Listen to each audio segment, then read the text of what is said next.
আখির নবী পাক সাল্লাল্লাহু আলাইহি ওয়াসাল্লাম কেন চাঁদকে দুই টুকরো করেছিলেন?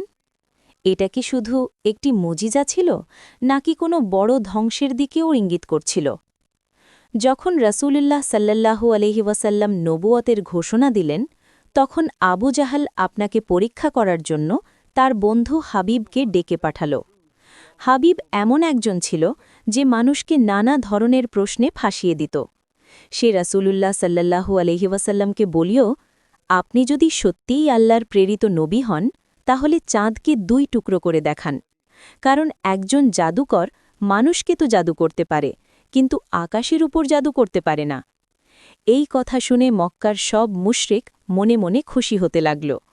ঠিক তখনই রাসূলুল্লাহ সাল্লাল্লাহু আলাইহি ওয়াসাল্লাম একটি পাহাড়ে উঠে নিজের আঙুল দিয়ে আকাশের দিকে ইশারা করলেন।